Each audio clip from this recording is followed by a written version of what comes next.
Semoga Coach Catur sekeluarga selalu berlimpah kemuliaan dan kebahagiaan dari Allah. Assalamualaikum warahmatullahi wabarakatuh, sahabat semua yang dimuliakan oleh Allah yang sudah hadir pada sore hari ini di kelas Zoom yang bertabur keajaiban ya, Masya Allah, tabarakallah. Pada sore hari ini Allah izinkan kita, Allah lapangkan waktu kita untuk kita bisa sama-sama belajar, mengosongkan gelas ilmu kita, merendahkan hati kita untuk menjemput ilmunya ya. Semoga apa yang disampaikan oleh dokter ya, dokter keren, nanti akan diperkenalkan oleh Ibu Dokter Vivi ya. Siapakah beliau? Masya Allah, semoga ilmu yang disampaikan membawa manfaat penuh keberkahan untuk sahabat semuanya. Baik sahabat semua yang dimuliakan oleh Allah, puji syukur tak lupa kita haturkan kepada Allah Subhanahu wa taala di mana pada sampai hari ini ya, pada sore ini, detik ini kita masih diberikan kenikmatan yang berlebih oleh Allah Subhanahu wa taala. Bahkan umpama misalkan lautan itu menjadi tintanya tidak akan cukup untuk menulis kenikmatan demi kenikmatan yang Allah hadirkan. Sholawat dan salam juga tak lupa kita haturkan kepada junjungan kita Nabi besar Muhammad SAW, di mana syafaatnya nanti akan kita nantikan di yaumil akhir nanti. Bismillahirrahmanirrahim. Robbi zidni ilma warzuqni fahma. Baik sahabat semua yang dimuliakan oleh Allah, sudah hadir di tengah-tengah kita. Saya ingin menyapa dulu ada Bapak Sukiran Hasan. Selamat sore. Mohon izin untuk sahabat semuanya yang bisa off on kamera, boleh dinyalakan ya kamera atau videonya, kalaupun yang berhalangan bisa di-off-kan. Selamat sore Bapak Sukiran Hasan, Masya Allah, tabarakallah. Selamat sore. Oh ini Bunda ya, mohon maaf. Iya, dengan Bunda siapa? Bunda Sukiran kah? Oke Bunda, sehat selalu sekeluarga. Selamat sore. Ada Bunda Widyasari, Bunda Aldi Taraki Salis, Masya Allah. Bunda Ririn selamat sore. Bunda Yuris Aulia, Bunda Sabita, Bunda Nura. Alhamdulillah sahabat semuanya bisa sama-sama berkumpul lagi ya di kajian online pekanan Magnet Rezeki yang ke-19 dengan temanya menarik sekali, terkonfirmasi positif COVID-19, apa yang seharusnya akan kita lakukan. Baik sahabat semua yang dimuliakan oleh Allah, pada sore hari ini acara ini akan dimoderatori oleh sosok dokter juga ya, dokter parenting ajaib saya menyebutnya. Masya Allah, beliau adalah dokter Vivi, dokter parenting ajaib. Beliau juga owner dari Rumah Cerdas Malang, juga Rumah Steven yang ada di Malang. Baik sahabat semua yang dimuliakan oleh Allah, kita berikan aplaus yang meriah untuk moderator kita pada sore hari ini. Dokter Vivi, silakan spotlight ini untuk Anda. Terima kasih sekali Mbak Dian. Bismillahirrahmanirrahim. Assalamualaikum warahmatullahi wabarakatuh. Alhamdulillahirrahmanirrahim. Wassalatu wassalam ala asrofi anbiya wal mursalin Muhammadin wa ala alihi washabihi ajmain. Alhamdulillah, segala puji syukur pada Allah. Sore hari ini kita bisa dipertemukan dalam keadaan sehat walafiat, memiliki nikmat iman Islam, dan alhamdulillah ya bisa berkumpul dengan keluarga juga, bisa menghirup udara ini dengan mudah, dan banyak sekali nikmat Allah yang apabila kita hitung serasa tidak akan pernah cukup untuk dihitung.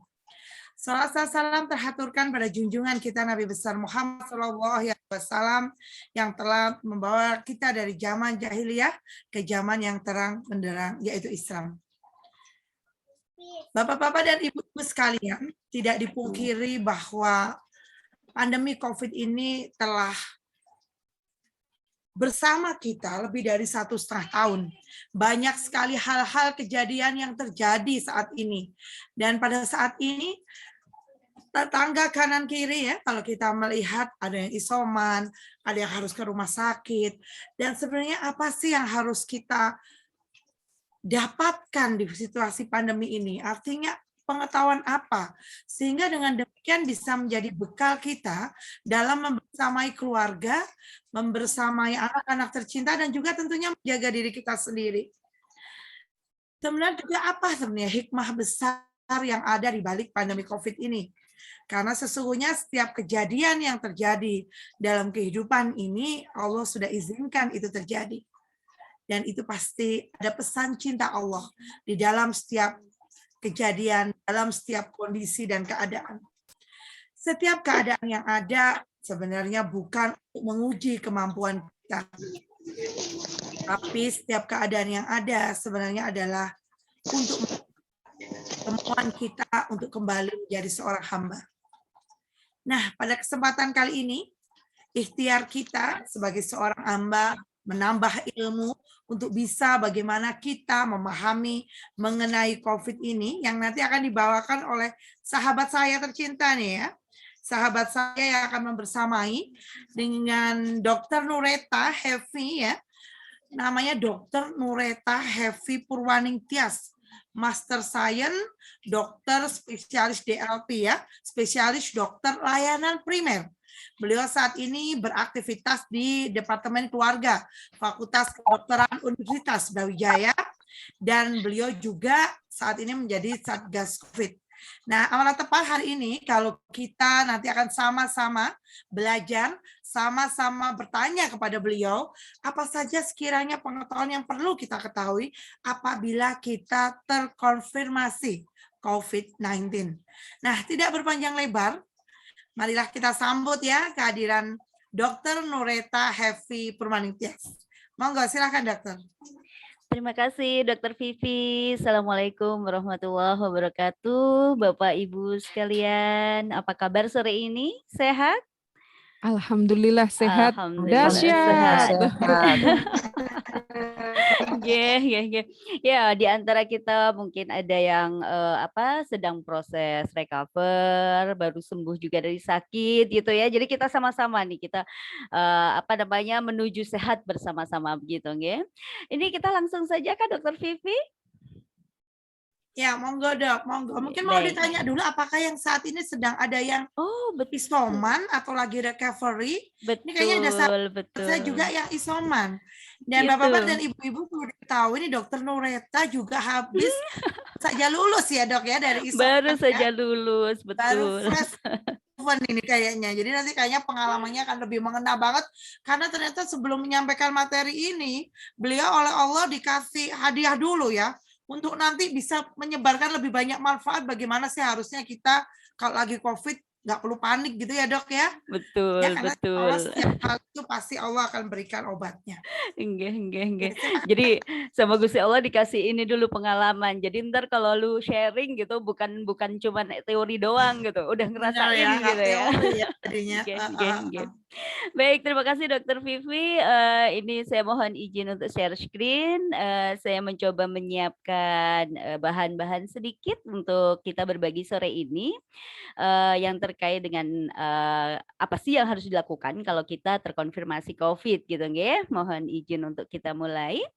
Nah, Bapak Ibu pasti kalau belum pernah berkenalan dengan COVID gitu kan, itu pasti yang resah gitu, belum lagi kalau misalnya nanti kalau saya positif bagaimana, misalnya kemudian saya dikucilkan sama masyarakat terus saya harus bagaimana, seperti itu. Itu adalah kegelisahan umum yang banyak kita temui di sekitar kita gitu. Nah, sebenarnya begini Bapak Ibu. Jadi sebenarnya kalau yang di masyarakat ini itu ada beberapa skenario yang mungkin terjadi gitu. Jadi bisa jadi permisi sebentar. Ya, oke. Jadi bisa jadi gitu nggih, kita mengalami gejala gitu ya, tapi kita belum tes COVID nih gitu kan. Nah, kalau sudah begitu biasanya kemudian kita bertanya-tanya gimana ya caranya supaya kita tahu kita terkonfirmasi atau enggak gitu kan. Terus kalau saya sekarang ini bergejala, apakah saya boleh ke tempat layanan kesehatan gitu? Boleh nggak sih saya ke puskesmas? Boleh nggak sih saya ke cek lab gitu ya, ke lab untuk ngecek gitu. Nah, Kemudian kalau saya positif terus saya harus gimana dong gitu kan. Nah, tapi ada juga skenario yang kedua gitu ya. Jadi sebenarnya saya nggak ada gejala, tapi kemudian karena untuk keperluan traveling saya harus swab katakanlah, kemudian loh hasilnya kok positif gitu kan. Saya nggak ada gejala apa-apa nih, nggak batuk, nggak pilek, nggak demam gitu, tapi kok positif ya. Terus aku gimana nih gitu kan. Yang pasti kan batal tuh traveling plan-nya gitu kan. Nah, ini kita coba untuk berbagi dulu beberapa skenario-nya gitu ya. Nah, Bapak Ibu sekalian gitu. Jadi dari yang perlu kita pahami pertama adalah yang terkait dengan gejala. Jadi misalnya kita ada di rumah, ada di kamar kos sendirian atau ada di apartemen, tapi kemudian kita punya gejala-gejala seperti ini nih. Ya, ini adalah gejala-gejala. Jadi gejalanya COVID itu dibagi 3 gitu ya Bapak Ibu ya. Ada gejala pasien dengan COVID ringan, ada gejala yang sedang dan ada gejala yang berat gitu. Nah, apa tuh gejalanya? Contohnya demam nih. Jadi mulai terasa nih panas dingin gitu kan, meriang, greges-greges gitu ya kalau orang Jawa bilang gitu kan. Kemudian batuk kering gitu ya, batuk kering, kemudian rasa lelah. Wah, rasa lelah ini ternyata luar biasa Bapak Ibu ya. Jadi katanya sih gitu badan tuh kayak dipukuli orang sekampung gitu. Tapi kemarin memang saya ngerasakan sendiri itu. Jadi badan tuh rasanya remuk redam gitu ya. Aduh luar biasa sekali. Kemudian anosmia. Anosmia itu adalah kehilangan indera penciuman gitu. Nggak bisa mencium atau menghidu. Kemudian eugesia ya, jadi kehilangan indera pengecapan. Jadi udah nggak bisa ngerasain asin, manis gitu ya, asem gitu tuh udah nggak bisa gitu. Alhamdulillah kemarin saya cukup anosmia, tapi nggak sampai eugesia. Jadi akhirnya saya mengunyah terus gitu ya, yang harus makan gitu kan. Nah, kemudian ada gangguan selera makan, ada nyeri tulang, nyeri tenggorokan. Nah, ini sempat kemarin dialami oleh anak saya nih gitu ya. Karena kan kebetulan kami adalah satu paket yang tidak terpisahkan gitu ya. Jadi begitu saya positif ya mau tidak mau saya pakai masker terus di rumah, tapi ternyata kok ya sudah usaha memakai masker double di rumah, ternyata tetap anak terpapar juga gitu. Jadi anak kemarin sempat mengeluh nyeri tenggorokan begitu. Kemudian ada pilek gitu ya, ada mual muntah. Nah, ini yang dari varian virus Delta Bapak Ibu yang lumayan banyak itu adalah gangguan pada pencernaan. Jadi seperti mual, muntah, nyeri perut, diare. Nah, itu cukup banyak kasusnya gitu. Jadi bahkan pada beberapa kasus yang kami temukan di klinik itu kami mengiranya itu tadinya adalah tipes Bapak Ibu. Jadi dia datang bukan dengan batuk pilek, tapi dia datang dengan demam, mual-mual, kemudian muntah, nyeri perut gitu. Jadi kami mengiranya itu adalah tipes. Ternyata setelah di swab positif begitu. Jadi yang varian ini agak sedikit lebih ke arah saluran pencernaan. Kemudian ada bercak merah pada kulit, juga perubahan warna pada jari-jari kaki. Nah, frekuensi nafas ini Bapak Ibu ini masih normal ya 12 sampai 20 kali per menit dan dengan saturasi oksigen yang 95% lebih. Saturasi oksigen itu maksudnya berarti konsentrasi oksigen di dalam kapiler kita atau di dalam pembuluh darah kita masih cukup bagus kalau di atas 95% gitu. Nah, gejala pasien yang ringan gitu ya. Gejala pasien yang ringan itu ada hampir sama seperti tadi gitu ya. Tapi kita bisa melihat bahwa ini nih sudah mulai agak ampak Bapak Ibu. Frekuensi nafasnya sudah agak cepat gitu. Kenapa? Tujuannya adalah untuk memasukkan udara sebanyak-banyaknya ke dalam tubuh. Jadi pendek-pendek. Kayak gitu, pendek-pendek. Nah, kemudian kalau kita cek dengan alat namanya oximetri gitu ya, nanti saya tunjukkan alatnya bagaimana, itu saturasinya bisa jadi kurang dari 95% gitu. Jadi di bawah 95%. Tapi nggak sampai ngedrop banget ya kalau sudah 60, 70, nah itu sudah berat gitu kalau 60, 70. Tapi misalnya masih 90, 91, 92, frekuensi nafasnya agak cepat. Nah, itu adalah yang termasuk gejala dengan dengan gejala sedang gitu. Nah, kalau gejala berat lebih parah lagi gitu ya. Jadi di sini itu sudah lebih cepat lagi gitu ya, bahkan sesak sekali gitu. Kemudian dengan saturasi ini adalah kurang dari 90% gitu. Nah, itu sudah masuk pada sudah masuk pada kondisi yang berat. Kalau sudah pada masuk gejala yang berat, Bapak Ibu, maka mau tidak mau itu kita harus segera menuju ke rumah sakit gitu. Biasanya kebetulan saya juga bertugas sebagai Satgas di Satgas Covid di Universitas Brawijaya. Kami sering sekali itu membantu istilahnya sivitas yang terinfeksi yang kemudian mengalami gejala berat gitu ya. Karena kami punya hotline dan hotline ini biasanya memang saya ada 2 hotline, yang satu saya pegang sendiri gitu, dan kami biasanya melakukan assessment yang cukup intens kepada sivitas kita yang terkonfirmasi gitu. Ya udah kita carikan rumah sakit mana ya yang nggak penuh gitu ya. Oh, IGD ini antrian sekian, IGD di rumah sakit ini sekian, IGD seperti itu. Kemudian nanti transportasinya pakai apa nih?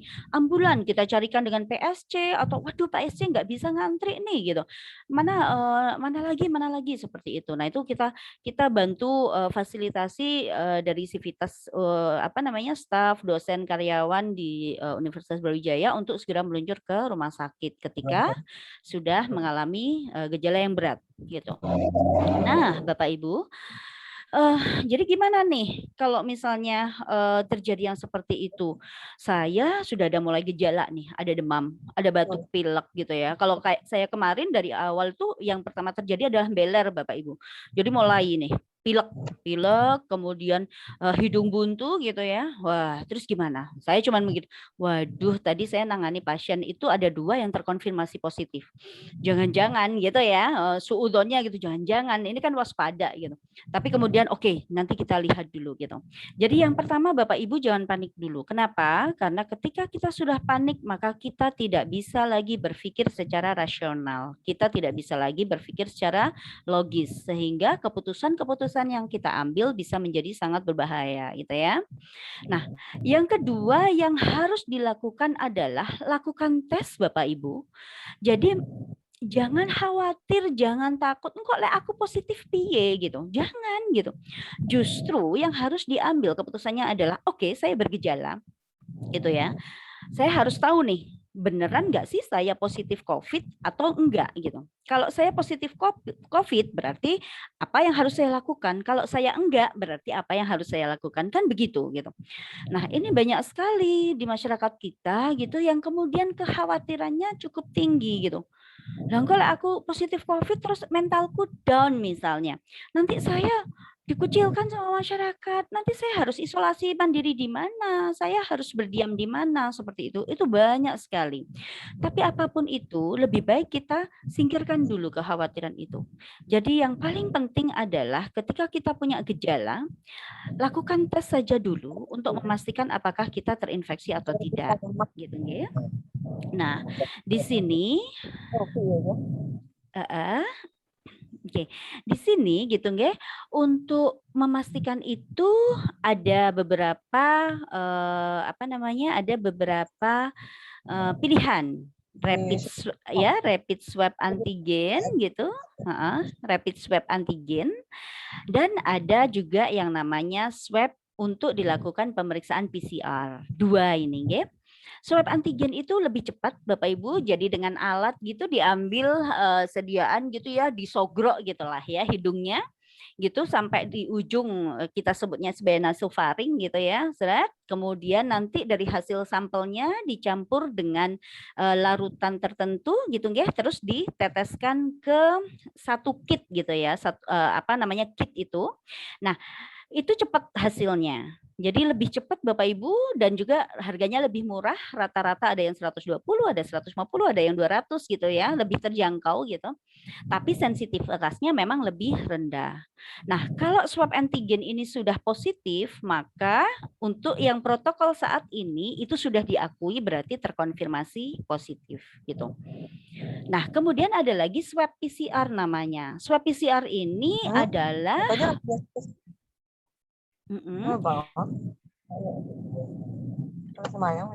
Oke, swab PCR ini adalah dari hasil swab dari nasofaring tadi nggih yang disogrok sampai ke hidung sana. Kemudian sediaannya tadi itu dilakukan pengolahan lebih lanjut di laboratorium, kemudian dibaca hasilnya dengan alat tertentu. Nah, ini merupakan standar baku Bapak Ibu. Jadi memang kalau cara pengambilan sampelnya sudah benar gitu ya, maka result atau hasilnya itu dapat lebih dipercaya. Kenapa? Karena bisa jadi swab antigen kita negatif gitu ya, tapi swab PCR-nya positif gitu. Kenapa bisa begitu? Bisa jadi pada waktu swab antigen virusnya yang di nasofaring tinggal sedikit misalnya. Biasanya terjadi pada awal mula terinfeksi ya, jadi virusnya belum terlalu banyak atau sudah memasuki masa recovery. Nah, biasanya itu virusnya sudah sedikit tuh gitu, sehingga swab antigennya bisa jadi negatif. Nah, tapi kalau di PCR ternyata masih positif. Nah, begitu. Jadi di sini ini standar baku punya kekuatan yang lebih tinggi, lebih akurat gitu, tapi lebih mahal Bapak Ibu ya, dan butuh waktu. Biasanya butuh 1-2 hari untuk hasilnya dan juga lebih mahal. Ada yang 800.000, 900.000, ada yang 1.200.000 gitu ya, lebih mahal gitu nggih. Nah, kemudian ada dulu itu rapid antibody tuh yang awal-awal dulu ya, tahun-tahun pertama kita pandemi COVID itu rapid antibody yang kita gunakan. Tapi kalau sekarang sudah tidak disarankan lagi. Kenapa? Karena kita sudah banyak yang vaksin, karena kita sudah banyak yang terinfeksi. Jadi kalau sudah vaksin, sudah terinfeksi, itu biasanya antibodinya positif gitu. Nggih. Jadi sekarang itu yang lebih kita percayai adalah swab antigen dan swab untuk PCR gitu. Nah, terus di mana tesnya dilakukan gitu nggih?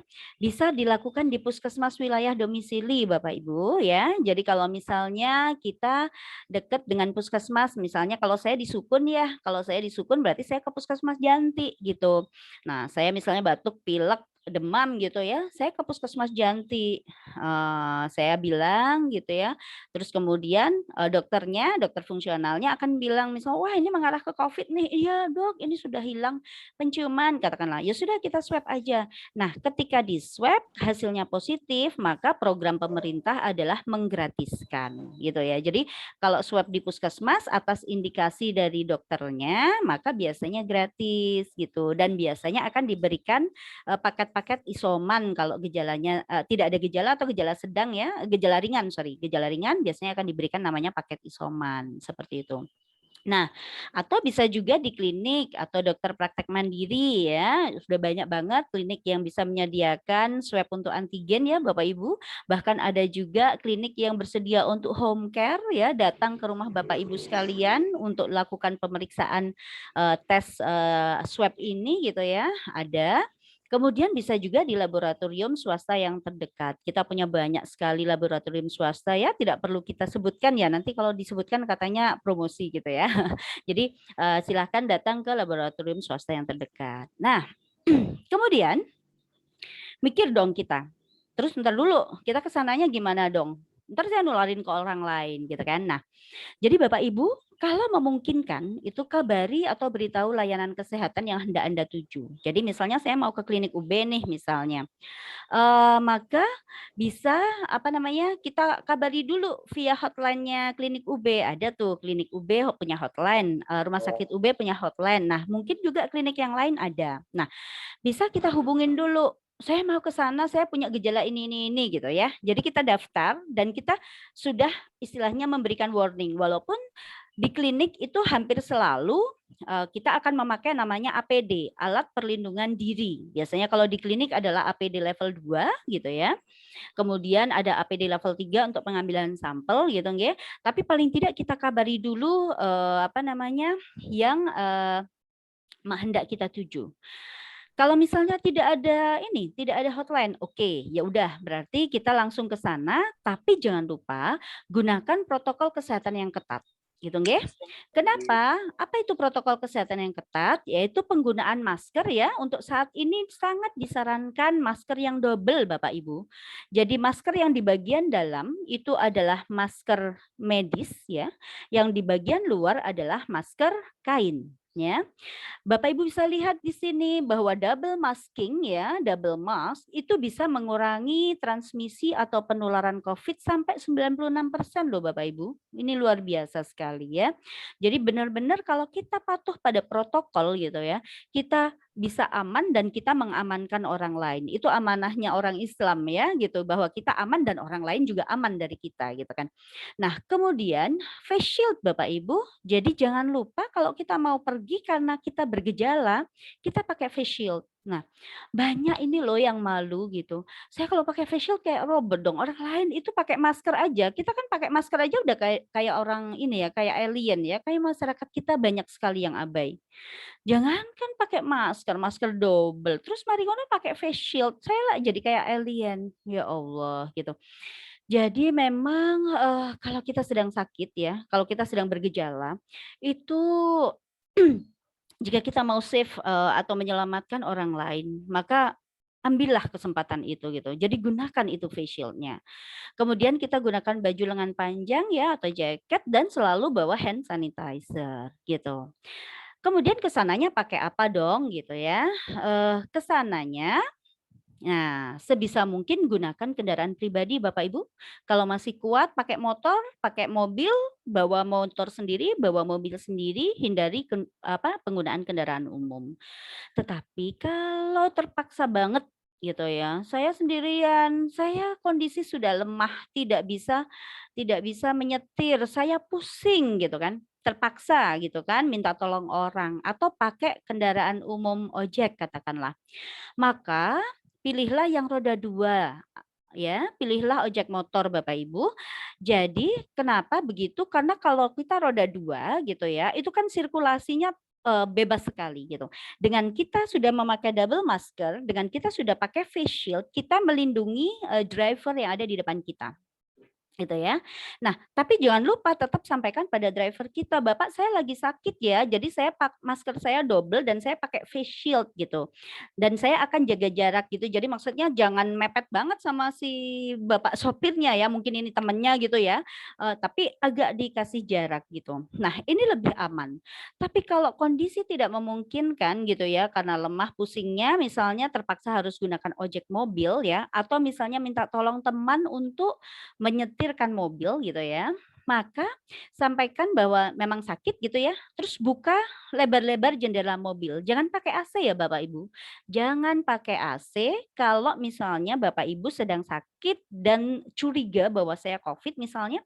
Jadi kalau pakai mobil, buka jendela, jangan pakai AC. Dan tetap harus pakai double mask gitu ya, double mask kemudian face shield. Nah, oke. Udah sampai di lab misalnya, udah sampai di klinik gitu. Nah, terus ternyata setelah dicek ternyata positif. Bagaimana nih gitu kan, panik dong gitu. Sekali lagi saya bilang tolong jangan panik gitu ya. Tarik nafas panjang gitu ya. Oke, saya positif. Apa yang harus saya lakukan gitu ya. Jadi Bapak Ibu, yang pertama adalah lapor puskesmas wilayah domisili. Kalau memungkinkan, itu kan di internet gampang banget tuh kita bisa cari nomor kontak puskesmas gitu nggih. Kita telepon atau kita WA gitu ya, kita WA supaya puskesmas tahu ya bahwa kita terkonfirmasi positif. Bisa dengan cara langsung telepon ke puskesmas atau telepon ke petugas di puskesmas atau bisa juga melalui lapor ke RT dan RW Bapak Ibu. Karena lapor ke RT dan RW nanti laporannya akan diteruskan ke puskesmas gitu. Kemudian kepentingannya lapor puskesmas ini adalah untuk keperluan penelusuran atau tracing gitu ya. Jadi penelusuran atau tracing ini penelusuran atau tracing ini penting sekali Bapak Ibu. Kalau misalnya sudah tercatat di puskesmas, puskesmas akan tanya, satu rumah Anda berapa? Oh, satu rumah saya ada 3 orang dengan saya. Maka yang 2 ini disebut sebagai kontak erat. Maka yang 2 ini biasanya akan dipantau oleh puskesmas dan akan dilakukan swab untuk memastikan bahwa yang 2 ini terkonfirmasi atau tidak, tertular atau tidak begitu. Jadi untuk keperluan penelusuran atau tracing kasus. Nah, kemudian juga agar mendapatkan dukungan selama masa isolasi mandiri, biasanya akan mendapatkan paket isoman, kemudian akan dipantau lewat WA gitu ya. Kalau petugasnya tidak sedang kewalahan ya, karena kemarin tuh sempat beberapa petugas kita itu benar-benar kewalahan di puskesmas, banyak sekali kasusnya kan. Ya udah lapor sajalah yang penting gitu ya, gitu. Seperti itu. Nah, kalau sudah selesai isoman, beberapa instansi biasanya membutuhkan surat selesai isolasi mandiri tuh. Nah, ini bisa dikeluarkan oleh puskesmas wilayah domisili, gitu ya Bapak Ibu. Nah, setelah itu kalau kita masuk ke dalam orang-orang dengan gejala ringan yang kemudian terkonfirmasi, maka kita bisa memulai proses isolasi mandiri, gitu nggih. Nah, oke. Sebelum kita lanjutkan apa itu isolasi mandiri, kita masuk dulu skenario kedua. Saya nggak ada gejala, saya mau pergi, saya tes PCR atau swab antigen, loh lah kok positif gitu kan.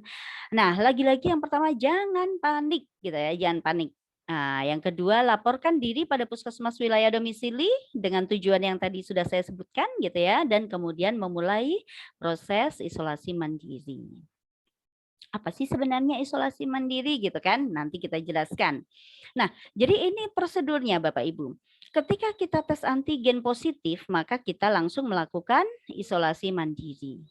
Tapi kalau kita tes antigen misalnya nih teman saya positif, saya kemarin habis ngobrol diskusi sama dia gitu kan 1 jam gitu dengan jarak katakanlah cuma 1 meter, kita ngobrol di kafe gitu kan sambil makan minum kan pasti lepas masker ya.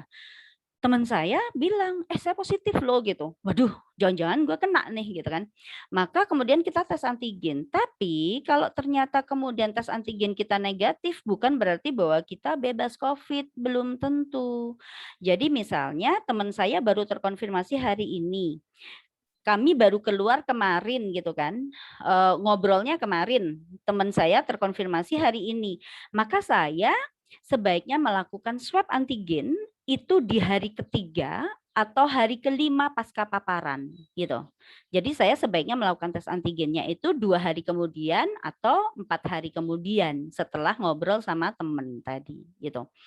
Kenapa? Karena kalau pada saat itu juga tes antigen, maka hasilnya kemungkinan besar itu negatif gitu. Kenapa? Bisa jadi karena virusnya masih sedikit jumlahnya gitu. Jadi virus yang ada di dalam nasofaring kita itu masih sedikit jumlahnya sehingga pada saat diambil itu belum cukup untuk kemudian menimbulkan reaksi yang positif gitu.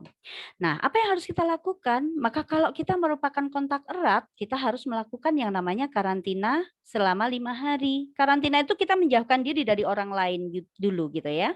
Jadi sebisa mungkin menjaga jarak dengan orang lain gitu ya. Pakai double masker, di rumah pakai double masker, iya gitu. Di rumah pakai double masker karena efek proteksinya 96% Bapak Ibu. Gitu. Nah, setelah itu baru tes antigen setelah hari kelima ya, baru tes antigen atau PCR untuk konfirmasi gitu. Nah, kalau positif ya udah lanjut isoman. Kalau ternyata negatif gitu ya, berarti Bapak Ibu bisa beraktivitas normal tapi tetap harus dengan prokes ketat. Gitu nggih? Ya. Sekarang kita masuk materi isolasi mandiri. Nah, isolasi mandiri itu sebenarnya untuk siapa gitu ya. Jadi isolasi mandiri itu Bapak Ibu itu diuntukkan gitu ya, diperuntukkan bagi yang terkonfirmasi positif, yang tanpa gejala atau yang dengan gejala ringan gitu nggih. Dan juga kasus kontak erat yang suspek gitu ya. Jadi kontak erat itu apa? Kontak erat itu ini loh Bapak Ibu. Kontak erat itu adalah seluruh orang yang tinggal satu rumah, itu disebut sebagai kontak erat gitu ya. Atau seluruh orang yang bekerja di ruangan yang sama, nggih. Jadi kan kalau bekerja bersama di dalam ruangan yang sama gitu kan, kemungkinannya ya kita harus selalu memperhitungkan 3 VDJ. Ventilasi, durasi, jarak. Kalau ventilasinya tertutup atau closed circulation, maka kemungkinan besar kita apabila dalam satu ruangan ada yang positif, maka kita adalah kontak erat. Durasi lebih dari 15 menit. Kalau kita kerja kan pasti nggak mungkin dong cuma 10 menit gitu ya. Kita kerja pasti lebih dari 15 menit gitu.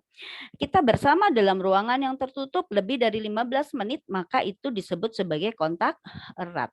Dan jarak. gitu ya. Jarak lebih dari kurang dari 1,5 sampai 2 meter gitu ya. Jadi udah jaraknya kurang dari 1,5 atau 2 meter dengan durasi lebih dari 15 sampai 20 menit, kemudian dengan ventilasi dalam ruangan yang tertutup, maka sudahlah itu disebut sebagai kontak erat. Gitu. Orang seperjalanan gitu kan, misalnya seperjalanan dalam pesawat, nggak mungkin kan naik pesawat kita masuk kabin 5 menit kemudian sampai tempat tujuan, nggak mungkin gitu. Naik pesawat itu dimulai dari proses boarding, naik sampai kemudian proses terbangnya, turunnya itu minimal 1 jam. Nah 1 jam itu dalam sebuah kabin yang closed circulation, kalau sudah ada satu yang positif maka semua orang dalam satu pesawat itu disebut sebagai kontak erat gitu ya. Nah, kemudian orang yang memiliki riwayat makan bersama, Bapak Ibu, ini yang luar biasa susah sekali untuk dicegah gitu. Saya tuh kadang-kadang sampai sama mahasiswa gitu ya, "Dek, kamu itu ojo metu bareng, ojo ngopi," gitu. Jadi ada klaster itu dari mengerjakan skripsi sama-sama, bertiga berempat, ngerjain skripsi bareng-bareng di warung kopi berempat. Ya udahlah, makan minum tidak pakai masker, satu positif yang lainnya positif, sudah selesai gitu. Itu namanya klaster ya. Nah, kemudian seluruh orang yang sekegiatan keagamaan Bapak Ibu, jadi yang misalnya takziah gitu nggih, makanya sekarang hati-hati kalau misalnya ada tetangga kanan kiri yang sedo gitu ya, usahakan takziah tapi tetap harus memakai masker double, prokes ya, bawa hand sanitizer selalu, diusahakan tidak terlalu lama berada di lokasi gitu nggih. Kemudian pengajian gitu nggih, atau kebaktian atau pernikahan gitu. Nah, ini adalah pasti nggak mungkin 1-2 menit selesai nggih, pasti lebih dari 15 menit, jaraknya berdekatan seperti itu ya. Yang kemarin itu sempat di Malang ada klaster kampung ya. Jadi 1 orang meninggal di rumah, tidak tahu bahwa itu positif ya, memang tidak tertes positif. Kemudian 3 hari berikutnya sak kampung podo watuk pilek kabeh gitu kan, di screening, di swab ternyata 29 orang positif. Akhirnya ditutup kampungnya kan. Dengar ya Bapak Ibu tentang kampung itu ya. Itu klaster kampung karena takziah gitu. Dan kemudian nggih. Oke, saya lanjutkan dan orang-orang yang memiliki kontak fisik. Jadi misalnya bersalaman, berpelukan gitu ya, itu disebut sebagai kontak erat. Nah, untuk inilah kalau misalnya masih dengan tanpa gejala atau gejala ringan, maka kita sangat menguatkan untuk dilakukan isolasi mandiri di rumah. Gitu nggih? Oke, nah ini Bapak Ibu persiapan langkah-langkah untuk melakukan isolasi mandiri. Yang pertama, lakukan isolasi mandiri di kamar yang terpisah gitu ya. Jadi kalau misalnya ada yang positif di kamar yang terpisah gitu ya, dari yang lain yang belum terkonfirmasi gitu. Nah kemudian setelah itu alat-alat makan gitu. Ini kalau misalnya rumahnya lantai 2, biasanya bisa juga melakukan isolasi mandiri di lantai atas gitu ya. Tapi kalau lantai 1 nggak memungkinkan, ya udah pokoknya kamarnya dipisahkan, kemudian yang sebisa mungkin semua menggunakan masker ya, walaupun engep ya, rasanya kan nggak enak ya pakai masker, tapi kita usahakan seperti itu. Kemudian pisahkan alat makan khusus untuk pasien COVID-nya gitu ya. Halo? Sempat putus-putus ya Dok ya? Iya, sempat putus-putus, maaf ya. Saya ulangi lagi nggih. Jadi diulang sedikit ya. Oke, ya. Jadi yang pertama tadi itu adalah lakukan isoman di kamar yang terpisah gitu ya, atau di lantai yang terpisah, misalnya di lantai 2 begitu. Kemudian pisahkan alat makan khusus untuk pasien COVID, jika memungkinkan dipisahkan ya gitu. Kemudian juga gunakan kamar mandi yang terpisah dari anggota keluarga yang lain gitu ya. Tapi kalau misalnya kamar mandinya 1, ya udah nggak apa-apa dipakai bersama, tapi nanti kalau si pasien habis menggunakan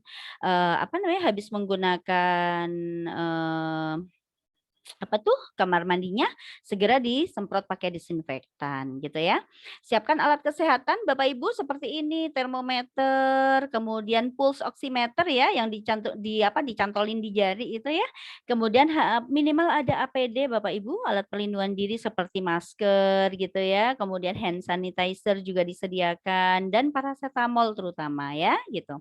Kemudian selalu terapkan protokol kesehatan di dalam rumah ya. Memang agak engep tapi nanti boleh teman-teman yang punya riwayat atau punya pengalaman tuh pakai masker 24 jam di rumah gimana mungkin nanti bisa sharing ya gitu. Saya 3 hari pertama itu pakai masker 24 jam gitu supaya anak saya nggak terpapar tapi ya akhirnya terpapar juga gitu. Tapi kalau kita udah terbiasa sebenarnya tidak masalah juga pakai masker di ini ya. Dan yang terakhir yang penting ini sebenarnya ini yang pertama gitu ya, senantiasa berdoa kepada Allah Subhanahu wa taala. Ya. Kemudian, nah ini apa yang harus dikerjakan pada saat isoman gitu ya.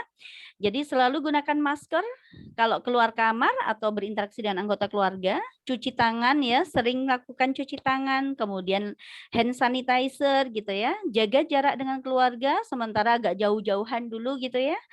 Kamar terpisah, kamar sendiri, kemudian menerapkan etika batuk Bapak Ibu. Jadi etika batuk itu jadi kalau kita batuk itu kan kita udah pakai masker nih, tapi tetap harus menggunakan etika batuk. Jadi siku ini siku ini diangkat, ditutupkan ke mulut, kemudian kita batuk. Nah itu etika batuk gitu.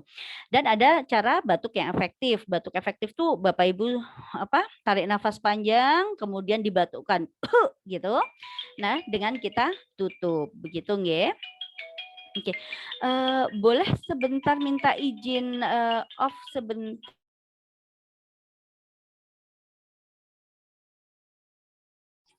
Baik, kita tunggu sebentar, Dr. Nareta. Saya ada keperluan sebentar. Jadi kita bisa melihat tadi bagaimana ternyata berbagai macam protap isoman yang harus dilakukan. Dan Bapak Ibu, kalau saat ini kita memang ada gejala-gejala yang berkaitan dengan COVID, malah jangan ditutup-tutupin. Maka segeralah kita untuk bisa segera memeriksakan diri ke puskesmas atau ke dokter-dokter praktek swasta agar bisa segera diketahui sehingga tindakan bisa sedini mungkin. Kebanyakan pasien-pasien COVID bisa sampai ke grade yang berat karena biasanya di awal-awal tuh takut ketahuan, nggak mau bicara. Padahal sebenarnya kalau kita bicara dengan petugas puskesmas, maka petugas puskesmas ini akan memberikan pantauan kepada kita mulai awal sampai dengan selesai masa isoman kita, dan setelah kita lulus kita dapat surat ya, tanda sudah selesai isoman. Dengan demikian juga berarti kita juga menjaga kesehatan orang-orang yang ada di sekitar kita. Maka pentingnya bagaimana kita memahami sebenarnya apa yang harus dilakukan pada saat kita memang ada tanda-tanda atau gejala-gejala COVID yang hadir dalam tubuh kita. Dan kita sebenarnya bisa tracking ya, kira-kira saya ketemu siapa ya dengan gejala-gejala yang sama. Tadi Dr. Nurita sudah sampaikan ya, ada enggak riwayat seperjalanan, ada enggak kita sih riwayat makan bareng tadi Dr. Nurita bilang ya, karena makan enggak mungkin pakai masker ya dok ya, akhirnya mesti lepas masker. Nah biasanya loss-nya di situ. Oke, Dr. Nurita udah hadir lagi bersama kita. Monggo silakan diteruskan. Iya, minta maaf ada interupsi sebentar nggih. Nah, kemudian itu tadi ya sampai etika batuk nggih. Jadi etika batuk ditutup dengan siku, kemudian batuk yang efektif ya Bapak Ibu, karena kalau pas batuk itu kan kita kalau kita batuknya tidak kita buat efektif, tidak bagus, itu nanti batuknya jadi ngekel banget gitu. Jadi batuk efektif itu kita tarik nafas panjang kemudian dibatukkan gitu ya. Nah, seperti itu. Nah, itu lebih bagus dan lebih bisa untuk misalnya mengeluarkan lendir, lebih membantu gitu nggih. Nah, kemudian alat makan minum gitu ya, segera dicuci dengan air sabun gitu ya. Nah, ini Bapak Ibu, jadi sebenarnya ketika kita diberikan ujian berupa sakit itu ya, sakit COVID gitu ya. Sebenarnya ini adalah kesempatan luar biasa kita menikmati rezeki berupa matahari loh Bapak Ibu. Iya kan? Kalau kita nggak sakit itu kan jarang kita berjemur kan. 10-15 menit berjemur itu kayaknya kok jarang banget kita kerjakan. Baru baru pas sakit loh, kemudian kita punya kesempatan itu, benar nggak sih gitu. Nah, kemudian pakaian yang telah dipakai ya dimasukkan dalam kantong plastik atau sebenarnya langsung saja masukkan ke mesin cuci, kemudian dicuci dengan sabun, itu sebenarnya sudah cukup bisa membersihkan atau menginaktifkan virus. Jadi inaktif atau mematikan gitu ya. Kemudian ini ada pengukuran dan catat suhu tubuh dan lain-lain. Terus kalau misalnya suhu tubuh naik gitu, maka kita memberikan informasi pada petugas ya. Nah, ini Bapak Ibu yang harus dilakukan pada saat kita melakukan isolasi mandiri ya. Pertama, mengecek nadi. Caranya bagaimana? Dengan 3 jari ini taruh di daerah pergelangan bagian pinggir gitu ya. Dengan melihat jam kita hitung ya. Yang normal itu antara 60 sampai 100 ya Bapak Ibu gitu ya. Kalau Bapak Ibu habis lari-lari pasti lebih dari 100 kali per menit ya gitu. Jadi tergantung kalau kita habis aktivitas jemur baju misalnya pasti di atas 100. Aktivitas turun tangga gitu ya. Nah, jadi kalau menghitung denyut nadi kita usahakan pas posisi rileks gitu ya, istirahat baru kemudian kita hitung denyut nadi kita. Kemudian kalau ada alat tensimeter digital yang sekarang sudah banyak sekali orang yang punya gitu ya, dicek gitu ya setiap pagi dan setiap sore atau setiap pagi dan setiap malam gitu.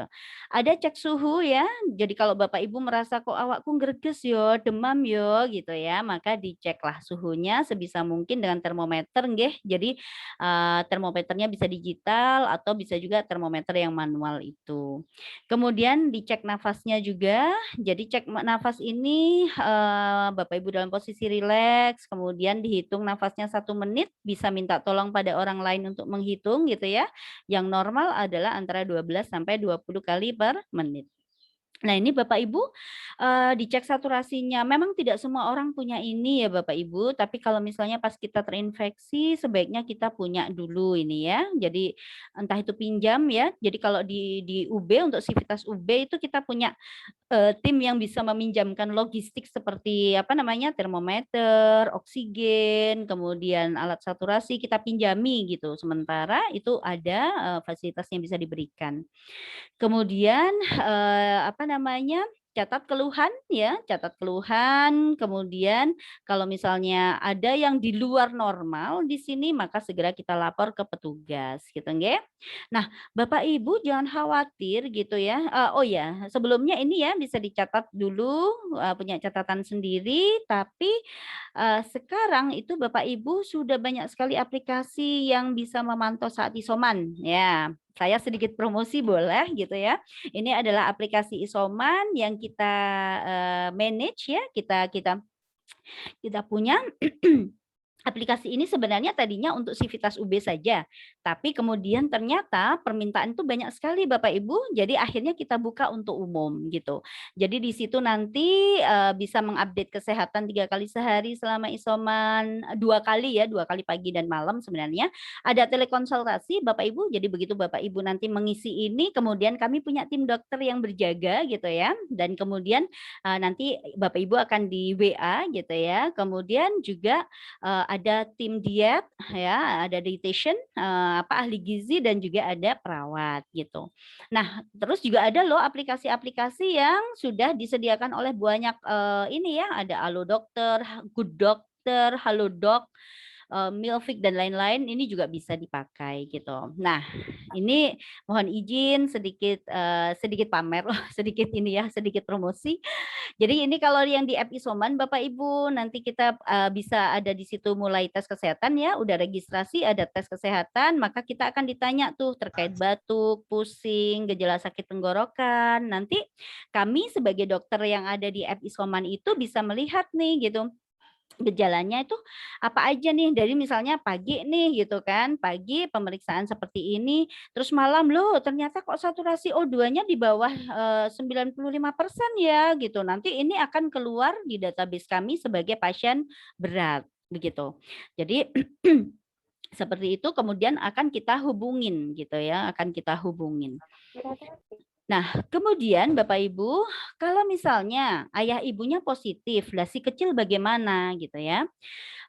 Ini kalau misalnya si kecilnya negatif gitu ya, dititipkan ke kerabat atau pengasuh di rumah terpisah gitu jika memungkinkan. Ya, tapi kalau tidak memungkinkan maka ya sudah kita asuh serumah gitu ya.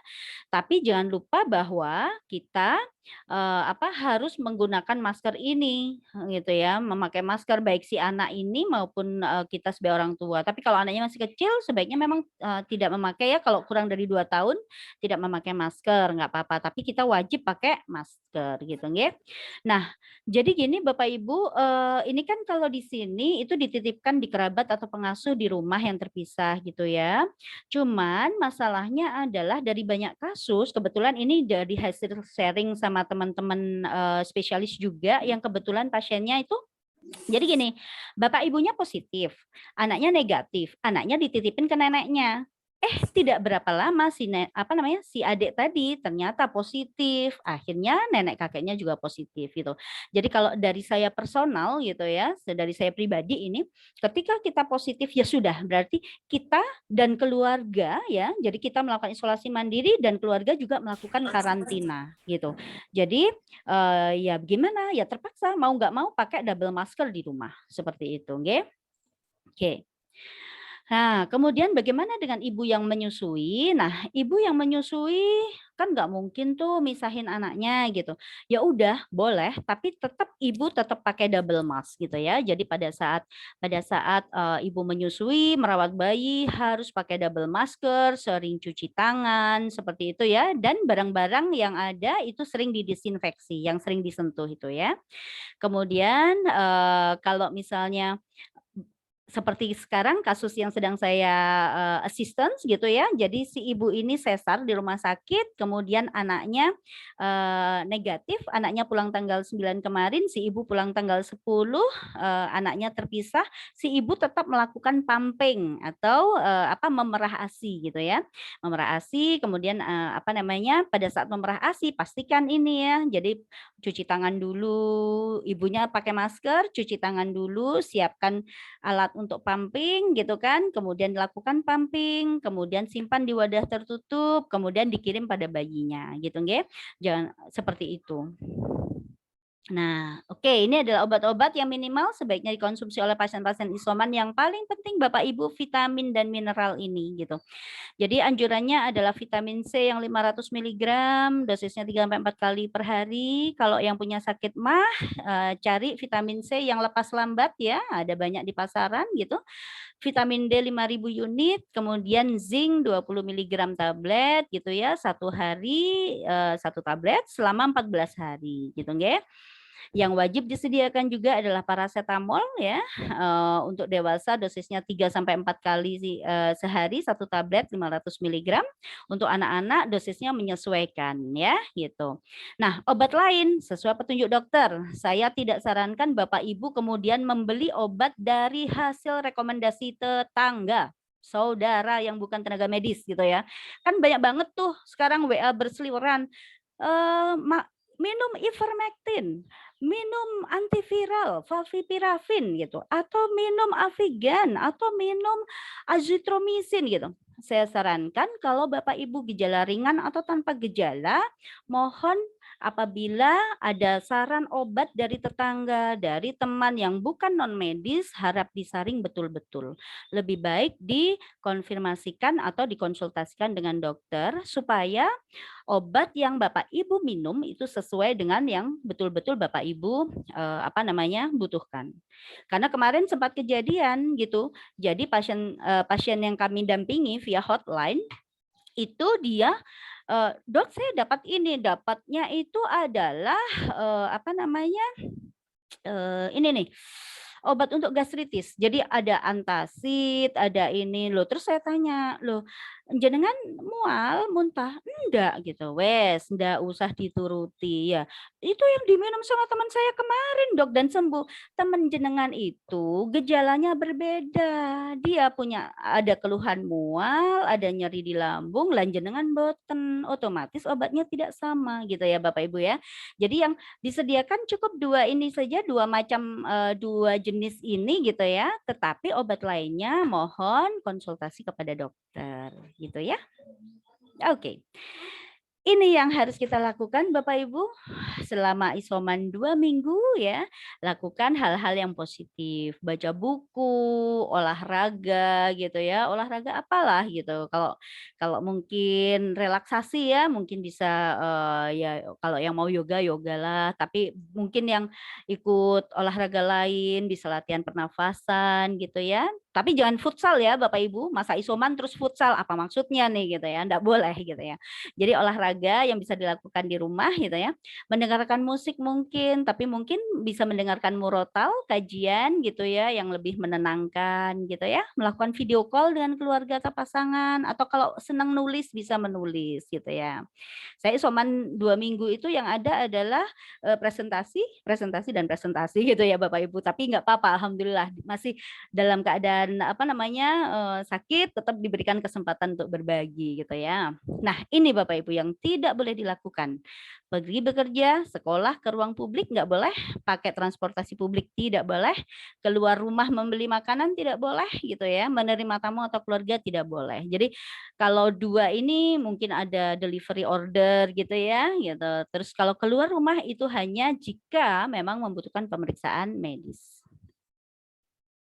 Ini Bapak Ibu yang harus diperhatikan kalau Bapak Ibu isoman di rumah, kalau sudah mulai kesulitan bernafas, kemudian saturasi oksigen kurang dari 92% ya, dan ada nyeri yang menetap atau menekan di dada, ada kesulitan komunikasi atau gangguan konsentrasi dan tidak bisa tidur atau malah terus mengantuk gitu ya.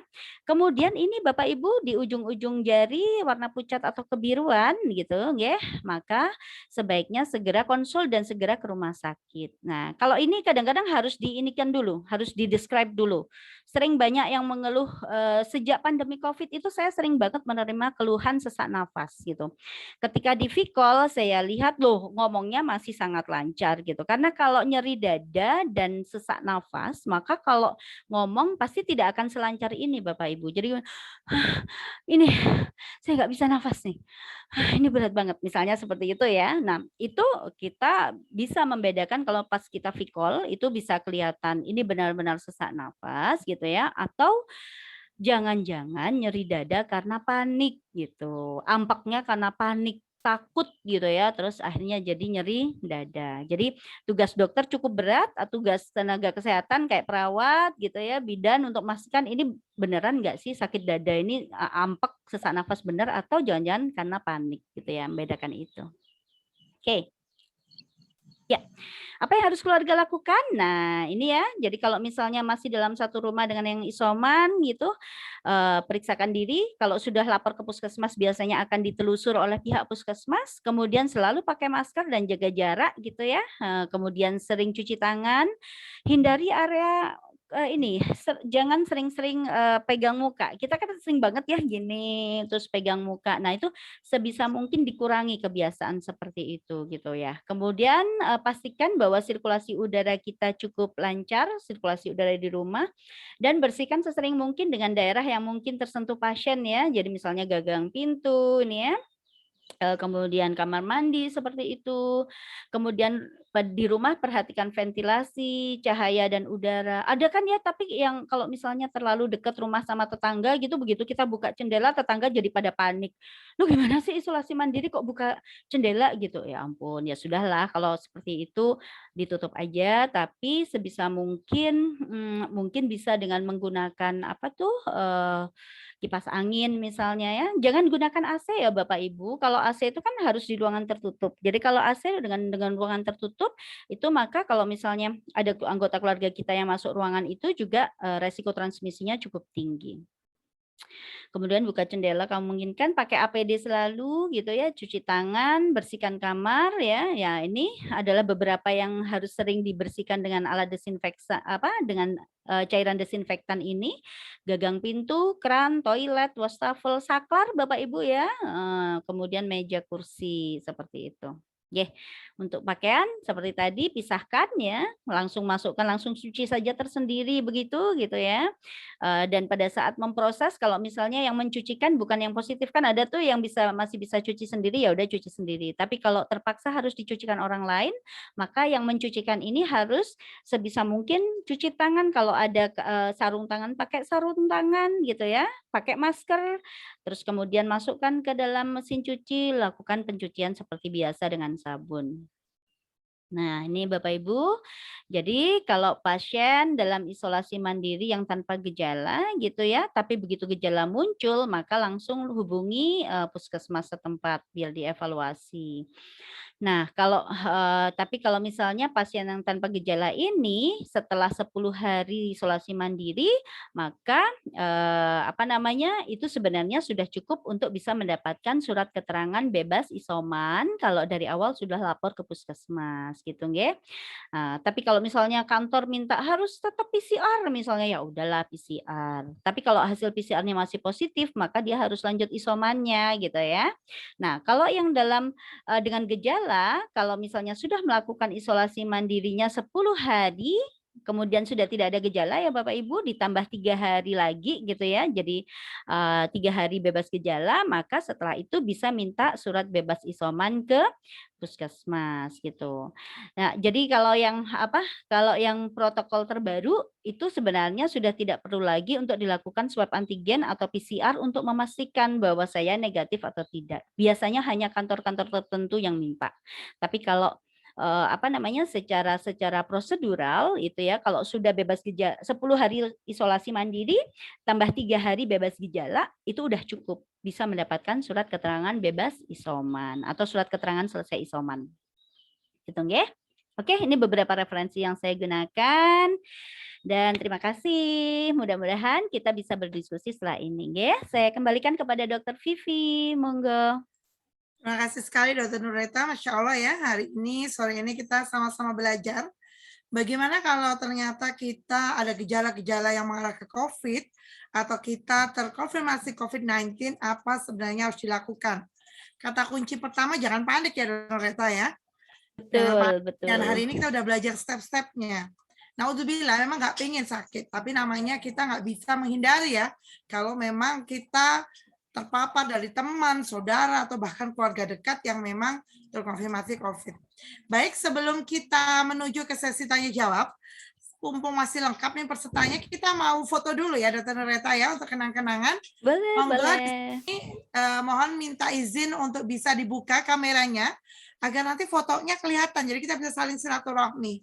Dan Bapak Ibu semuanya bisa mengisi juga presensi di Google Drive ya, di kolom chat. Jadi nanti kalau apabila ada kajian-kajian dari Korul Malang Mandit Rezeki berkaitan dengan materi-materi selain COVID-19, nanti kita akan bahas materi-materi yang lain. Nanti maka kita akan hubungi Bapak Ibu sekalian untuk bisa mendapatkan linknya. Baik, sudah siap semua? Silahkan untuk membuka fotonya, membuka kamera, kita tunjukkan wajah kita masing-masing agar kita bisa saling berkenalan satu sama lain. Dan insya Allah nanti kalau kita ketemu di jalan bisa saling menyapa gitu ya Dr. Nureta ya. Dan Dr. Nureta juga nggak pangling. Oh itu yang kemarin ikut kajian tuh, Korul Malang Mandit Rezeki. Baik, kita akan mulai foto dulu pada halaman pertama. Senyum terbaiknya, senyum bahagia. Baik, selanjutnya kita nggak tahu ada di halaman mana, jadi tetaplah tersenyum ya, karena insya Allah dengan kita tersenyum maka dunia akan tersenyum kepada kita. Jadi tahan dulu senyumnya. Kemudian yang berikutnya halaman kedua, kita akan senyum. Cheese. Oke, halaman kedua sudah senyumnya didapat semua. Di halaman ini ya. Oke, alhamdulillah. Nah, kita akan mulai untuk sesi tanya jawab. Silakan bertanya sebanyak mungkin. Nah, ini ada beberapa teman-teman saya nih, saya sapa dulu ya. Oh, ada Kak Andris ya, bagaimana, sudah sehat? Udah lulus isomannya gimana? Assalamualaikum. Waalaikumsalam, Dr. Vivi. Masya Allah, sudah sehat ya? Ini masih recovery. Ini Masih recovery. Jadi ternyata di sini ini selain kita belajar tentang COVID-19, dokternya yang saat ini mengasih ilmu ke kita pun habis isoman. Jadi udah berpengalaman ya Dokter Nureta ya. Selain dari teori, ternyata saya minta waktu itu yuk bicara di Korul Malang Manit Rezeki yuk sharing berkaitan isoman. Ngelalah mak betul-betul ujuk-ujuk tiba-tiba suddenly kadarullah ya beliau sakit COVID-19. Jadi kita acaranya ditunda ya. Ditunda setelah Dokter Nureta selesai isoman. Kita doakan ya teman-teman kita yang sore hari ini masih isoman, recovery, semoga segera sehat, segera pulih paripurna. Allah memberikan selalu kesehatan, memberikan kesabaran dan kekuatan. Dan bagi kita-kita ini semua yang nggak lagi recovery, nggak lagi kena COVID-19, ini kesempatan kita sebenarnya untuk bisa beramal soleh. Karena ternyata kemarin pas saya isoman itu ya dikirimin getok sama teman saya itu, aduh bahagia banget gitu loh ternyata. Ya Allah bukan getoknya tapi perhatiannya itu loh. Dan itu ternyata akan menguatkan imun bagi orang-orang yang sedang recovery. Maka di sini kita pada saat kita hari ini sehat, seger buger, insya Allah rezeki kita ada ya. Maka buat list teman-teman kita yang isoman, berikan tanda cinta terbaik untuk mereka, karena itu pun akan menguatkan mereka untuk lebih bahagia, untuk lebih semangat, dan lebih sehat. Baik, kita mulai lihat di kolom chat. Ini ada pertanyaan dari, bentar, saya lihat dulu ya. Yang pertama, Dok. Ini ada pertanyaan dari Bu Widyasari. Assalamualaikum, Dok. Saya mau tanya, bagaimana membersihkan rumah dan semua barang-barang di rumah yang bekas dipakai isolasi mandiri? Ya gimana Dokter Nureta? Apa harus dilapin semua? Pakai baikin, pakai desinfektan? Yang kedua, bagaimana mencuci masker kain nih agar steril ketika dipakai kembali? Kemarin itu ada yang tanya, perlu nggak Dok untuk digodok gitu ya, maskernya hanya mati gitu? Oke, mau Dokter Nureta bisa dijawab dulu pertanyaan pertama. Oke. Terima kasih pertanyaannya. Saya jawab yang masker dulu ya, paling gampang dijawabkan ya. Jadi bagaimana cara mencuci masker kain agar steril ketika dipakai kembali? Sebenarnya Bu Widya, untuk masker kain itu tidak perlu sampai steril gitu ya. Jadi ya sudah kita bersihkan, kita cuci pakai sabun gitu, itu sudah bisa menginaktifkan virus atau bahasa mudahnya, bahasa awamnya membunuh virusnya gitu. Jadi nggak perlu direndam. Apakah perlu sampai steril? Tidak perlu. Setelah dicuci biasanya sudah bebas virus dan bakteri dan tidak perlu sampai disterilkan. Kecuali kalau kita mau melakukan tindakan bedah gitu ya. Kalau tindakan bedah kan memang harus steril ya. Tapi kalau untuk pemakaian sehari-hari cukup dengan masker yang dicuci bersih saja itu sudah cukup. Kemudian bagaimana membersihkan rumah dan semua barang-barang di rumah yang bekas pakai isolasi mandiri ya. Kalau misalnya ada yang ideal itu mungkin bisa dilakukan penyemprotan ya, tetapi penyemprotan dengan desinfektan itu kan tidak semua barang kita itu bisa tahan dengan penyemprotan ya. Kemudian kalau misalnya kena televisi, kena barang elektronik, itu kalau kena penyemprot desinfektan bisa rusak tuh gitu. Jadi sebenarnya begini, intinya selama melakukan isolasi mandiri begitu nggih, setelah 10 hari, jadi kan virus ini ketika di luar itu juga punya kemampuan bertahan yang berbeda-beda gitu.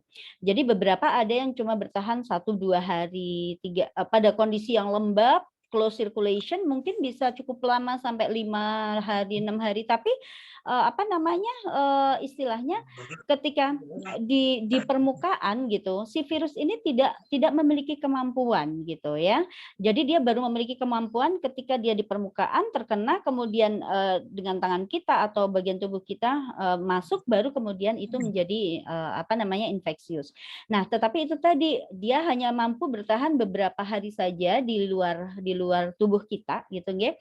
Sehingga kalau mau melakukan pembersihan maka bolehlah sambil kita pilih gitu, mana yang bisa tahan dengan cairan desinfektan bisa kita semprot, yang tidak tahan bisa diusap dengan tisu yang bersih atau dibersihkan dengan tisu saja misalnya untuk menghilangkan gitu nggih, itu sudah cukup gitu. Bahkan sebenarnya yang kita lihat praktek-praktek penyemprotan nun sewu ya ini penyemprotan praktek-praktek praktek penyemprotan desinfektan di kampung, di jalan-jalan gitu ya. Sebenarnya itu tidak efektif gitu. Kenapa? Oh, jalan raya kok yo disemprot desinfektan gitu kan yo enggak enggak maduk. Tapi ya sudahlah gitu. Tapi itu effort lah ya. Tapi sebenarnya efektivitas dari usaha tersebut sebenarnya tidak terlalu optimal gitu. Nah, kalau kita habis isolasi mandiri, ya sudah yang penting pada saat kita buka. Jadi pas kemarin hari ke-14 itu ya, saya langsung buka rumah, saya sampaikan ke kampung, alhamdulillah sudah lewat isoman, saya mohon izin besok saya membuka pintu rumah saya lebar-lebar gitu ya. Jadi sudah lepas isoman, saya buka pintu, saya buka jendela, jadi sirkulasi itu bagus. Nah, itu insya Allah sudah cukup sebenarnya, gitu. Jadi nggak perlu setiap sudut sampai disemproti itu, ya enggak usah gitu-gitu amat gitu ya. Gitu. Oke. Kayak gitu ya Dokter Viving ya. Oke, terima kasih Dokter Nureta. Ini ada pertanyaan kedua ya dari Pak Andris. Assalamualaikum. Ini terima kasih Dok, infonya bermanfaat sekali. Mau tanya, ini pasca kali ya, maksudnya pasca COVID, apa yang perlu dilakukan untuk mempercepat recovery dan apa yang harus dihindari nih Dok? Kemudian yang kedua, pertanyaannya, nah ini memang mumpung ketemu Dokter Neta ya, jadi pertanyaan harus banyak. Pertanyaan kedua, seberapa besar nih kemungkinan terinfeksi ulang COVID di masa depan? Dan apa yang perlu dilakukan untuk menjaga diri? Begitu Dok, terima kasih. Baik, terima kasih Pak Andris ya. Jadi saya coba jawab pertanyaan pertama dulu. Pasca COVID, apa yang perlu dilakukan untuk melakukan atau mempercepat recovery ya? Setiap orang mungkin berbeda, Pak Andris ya. Jadi bisa jadi ada yang namanya long COVID ya Bapak Ibu. Jadi kalau long COVID itu gejala COVID-nya ini dia sudah tidak infeksius tapi masih bertahan sampai minggu ketiga atau minggu keempat gitu nggih. Maka recovery-nya sesuai dengan kebutuhan gitu. Contoh nih kalau saya pribadi nih recovery kekuatan saya itu masih belum 100%. Gitu. Saya belum 100%, kadang-kadang kayak tadi itu saya praktek kemudian agak ampek. Kok ini ya nafasku jadi pendek-pendek gitu. Maka udah harus tahu nih gitu. Nah, kalau sudah seperti itu kita bisa mencoba untuk latihan nafas, Bapak. Ya, jadi kita bisa latihan nafas untuk melatih juga paru-paru kita gitu nggih. Jadi coba Bapak Ibu cari di YouTube tentang latihan pernafasan ya, bagaimana cara menguatkan pernafasan kita gitu. Dicoba ditiru dan dilatih gitu. Nah, menguatkan pernafasan, kemudian vitamin dan mineralnya jangan ditinggalkan. Jadi habis isoman terus udah nggak minum vitamin lagi gitu ya. Tadi ada pertanyaan ke saya tuh konsultasi private, Dok kalau vitamin sama mineral dari sayur aja cukup nggak sih gitu? Cukup kalau misalnya vitamin A-nya butuhnya sekian unit gitu kan. Yo mungkin harus makan 1/4 kilo wortel. Kebayang nggak sih 1/4 kilo wortel itu dalam ini kan yo lumayan banget gitu. Kenapa sih kok kita itu perlu suplemen sebenarnya Bapak Ibu ya? Emang cukup ya dari buah dan sayur? Kalau dalam kondisi normal cukup gitu. Selama yang kita makan beragam ya dan jumlahnya banyak. Jumlahnya sesuai dengan piring itu loh, piring gizi seimbang tahu kan ya? Tapi Bapak Ibu, kalau kita sudah dalam proses recovery, kita membutuhkan input yang lebih banyak. Kita butuh intake yang lebih banyak, masukan yang lebih banyak. Maka disitulah suplemen vitamin dan mineral dibutuhkan. Jadi proses recovery yang pertama tetap minum vitamin dan mineralnya dulu gitu ya. Bisa sampai 1 bulan lah ya gitu. Vitamin C, vitamin D, vitamin E, dan zinc gitu bisa diteruskan sampai 1 bulan atau 30 hari ya, jadi 14 hari isoman lanjut lagi setengah bulan berikutnya, itu dilanjutkan. Nah kemudian yang kedua tadi kalau ada gangguan pernafasan, nafasnya jadi pendek-pendek, mencoba menguatkan dengan latihan pernafasan, itu bisa nanti kalau misalnya sempat saya coba share ini ya, ada video juga yang terkait dengan latihan nafas gitu, boleh diputar ya nanti Dokter Vivi ya, kalau misalnya sempat ya. Nah itu bisa, Kemudian yang ketiga ya, intake nutrisinya tetap harus seimbang ya. Setelah itu kalau misalnya ada gejala sisa anosmia nih, nah, saya belum 100% ini Bapak Ibu sekalian. Ini masih 80%, 80-90%. Nah, bisa dilakukan latihan untuk melatih ketajaman penghidu gitu ya, dengan minyak kayu putih, kemudian dengan apa namanya aroma tajam yang lain gitu ya. Jadi bisa dilatihkan seperti itu. Kemudian apa kita istilahnya apa ini ya, apa yang kita menghirup pada saat wudhu itu untuk membersihkan hidung. Nah, itu sebenarnya punya efek yang luar biasa Bapak Ibu gitu ya, untuk membersihkan hidung itu. Jadi kita bersihkan dulu, setelah itu kita cium-cium bau-bauan yang berbeda-beda, aroma-aroma yang berbeda untuk misalnya melatih penghidu kembali gitu. Nah, jadi disesuaikan dengan kebutuhan recovery-nya seperti apa. Gitu, nggih? Terus kemudian pertanyaan kedua, seberapa besar kemungkinan terinfeksi ulang? Masih besar sekali Bapak, karena kita punya banyak varian virus corona gitu ya.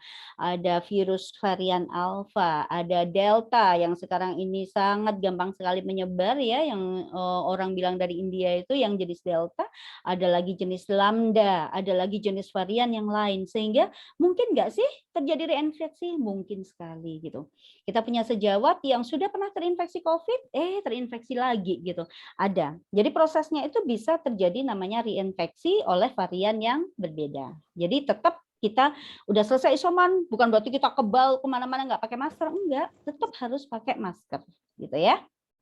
Oke, seperti itu, Dr. Kivi. Baik, Dr. Reta, terima kasih atas jawabannya. Ini ada lagi pertanyaan dari Mbak Keke. Sepertinya udah terjawab ya Mbak Keke. Gimana Mbak Keke? Sehat ya? Beliau ini isoman Dr. Nureta. Insya Allah ini sudah negatif ternyata. Alhamdulillah ya. Alhamdulillah. Sehat dan bertambah sehat terus. Kita berlanjut ke pertanyaan berikutnya Dr. Nureta. Ini dari Kak Nurul ya. Nah, terima kasih atas informasinya nih Dr. Nureta. Mohon izin bertanya. Saya sekeluarga sedang isolasi mandiri. Yang terkonfirmasi positif saya, anak saya, dan ayah saya. Qadarullah, ayah saya juga sedang stroke. Jadi ini terkonfirm COVID dan ayah beliau, dari ayahnya Kak Nurul ini kena stroke Dr. Nureta. Jadi tidak bisa berjemur dok. Dan apakah ada cara lain yang bisa dilakukan selain berjemur? Dan bagaimana cara menerapi gerakan ayah saya? Karena sejak PPKM tidak bisa kemana-mana. Jazakillah khair Dr. Nureta atas jawabannya. Baik, terima kasih. Baik, kalau yang terkait dengan pasien stroke, misalnya tidak memungkinkan untuk berjemur, dipastikan saja asupan vitamin D-nya itu bisa tetap masuk nggih lewat suplementasi gitu nggih.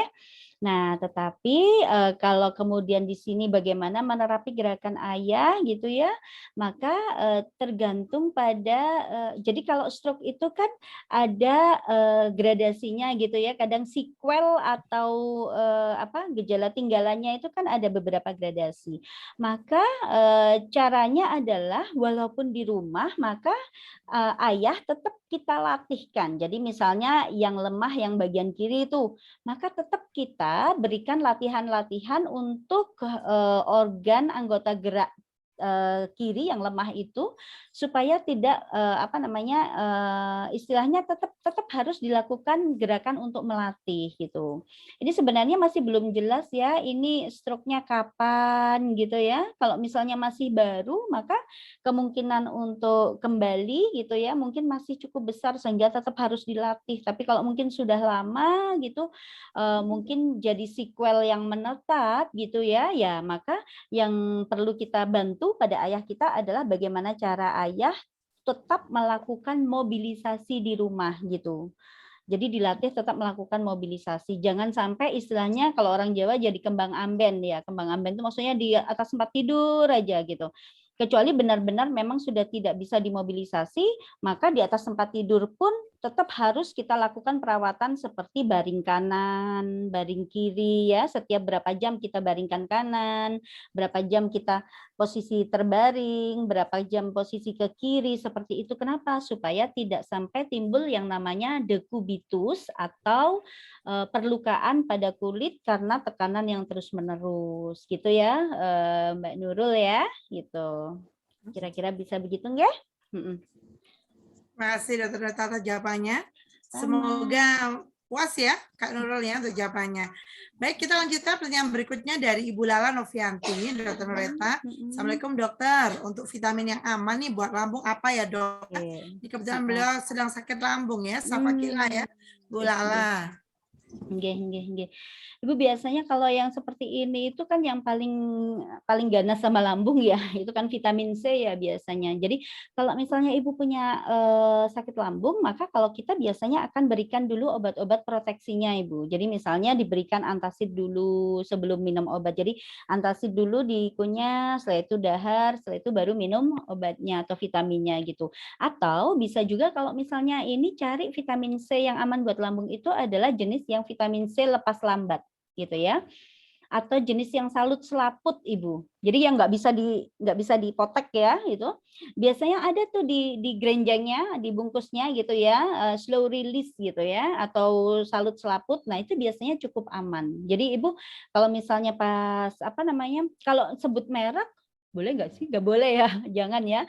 Jadi ada tuh, coba cari aja vitamin C lepas lambat atau vitamin C salut selaput. Itu biasanya cukup aman buat lambung. Jadi alternatifnya 2, minum obat lambung dulu untuk memproteksi, atau kalau tidak cari vitamin yang lepas lambat. Gitu ya Bu ya? Ya, makasih. Sama-sama. Sehat untuk Bu Lala. Dokter Nureta, ini kita ada pertanyaan lagi nih dari Bunda Faza ya. Assalamualaikum dok. Ini beliau dalam 2 minggu sudah kehilangan 2 anggota keluarga karena COVID. Turut berduka cita ya Bunda Faza ya. Semoga anggota keluarga yang meninggal husnul khotimah insya Allah ya. Syahid ini insya Allah ya Allah. Saudara saya ini tanpa komorbid dok. Dan menerapkan pola hidup sehat, tapi COVID begitu cepat menyerang. Dalam 4 hari sudah masuk ICU. Dan 6 hari dipanggil Allah. Apakah hal tersebut dikarenakan imun yang rendah? Kemudian pertanyaan berikutnya, apakah anak-anak usia di bawah 10 tahun bisa tertular dan menularkan? Dan untuk kita yang sehat, vitamin apa saja yang bisa digunakan untuk meningkatkan imun? Begitu Dokter Nureta dari Bunda Fatsa. Nggih. Pertama-tama turut berduka cita nggih Bunda gitu nggih. Memang yang terkait dengan kasus saudaranya tersebut gitu ya. Ini memang apa istilahnya? Jadi itulah amazing-nya COVID gitu. Itulah amazing-nya COVID. Kenapa? Karena bentar, jauh. Saya bilang amazing itu bukan berarti dalam amazing yang positif ya, tapi amazingnya COVID itu kenapa kita tidak boleh menyepelekan COVID seperti flu biasa itu seperti ini, Bunda gitu. Kenapa? Karena memang dampaknya itu luar biasa sekali gitu. Bahkan yang sampai tidak ada komorbid itu bisa mengalami kondisi yang berat gitu. Karena ini kalau misalnya dijelaskan gitu ya, mungkin Bunda udah pernah dengar tentang badai sitokin dan efeknya bagaimana ke tubuh. Nah, itu memang sangat luar biasa. Kita tidak bisa predik Bunda gitu. Bahwa beberapa orang itu memang ada punya komorbid dan resiko tinggi untuk menjadi berat, tapi bahkan beberapa orang itu yang masih muda tidak punya komorbid ternyata kemudian terjadi perburukan yang cepat gitu. Jadi memang sangat tidak bisa dipredik gitu. Ada beberapa itu yang pagi itu masih bisa berkomunikasi gitu ya dengan kami waktu itu. Bisa berkomunikasi dengan kami, saya sesak gitu ya. Terus habis itu siang kita carikan rumah sakit, sore ngantri di IGD, masih di antrian IGD meninggal gitu. Itu kebetulan kami mengalami beberapa kali seperti itu gitu. Jadi memang tidak bisa diprediksi seperti itu. Tapi memang harus hati-hati bagi yang punya sakit diabetes, hipertensi, obesitas, jadi kegemukan itu. Kemudian penyakit-penyakit imun yang lain seperti lupus mungkin atau HIV misalnya, penyakit imun yang lain, maka memang harus sangat hati-hati sekali karena resikonya untuk berat menjadi lebih tinggi gitu. Kemudian apakah anak usia di bawah 10 tahun bisa tertular? Bisa banget. Bisa menularkan? Bisa banget. Justru anak-anak ini seringkali punya kekuatan sistem imun yang lebih baik ya anak-anak karena aktif, bermain, berlari gitu. Kadang-kadang mereka terinfeksi tapi tidak ada gejala loh Bunda gitu. Itulah sebabnya kenapa mereka juga disebut sebagai super spreader gitu. Jadi penyebar infeksi yang cukup cepat gitu. Satu contoh aja anak saya gitu ya, itu kemarin itu kan pas setelah 3 hari saya terkonfirmasi, saya selalu pakai masker itu, akhirnya dia panas gitu ya. Wah saya bilang udah deh terpapar sekalian ya sudah nggak apa-apa gitu. Jadi dia hanya panas sehari semalam, kemudian besoknya dia sudah membaik, kemudian besoknya sakit tenggorokan cuma 3 hari selesai gitu. Dia masih aktif, masih cerewet, masih sangat ini sekali gitu. Seperti itu. Jadi kekuatan anak-anak itu juga kadang-kadang yang memiliki kekuatan imun yang bagus itu malah mereka tidak bergejala malahan, tapi menularkan, iya menularkan gitu ya. Jadi makanya kalau yang sudah seperti ini anak itu ya sudah dalam satu rumah dia harus ikut isolasi mandiri, dia nggak boleh keluar kemana-mana gitu. Untuk yang yang sehat, vitamin apa saja yang untuk meningkatkan imun, vitamin apa saja boleh Bunda.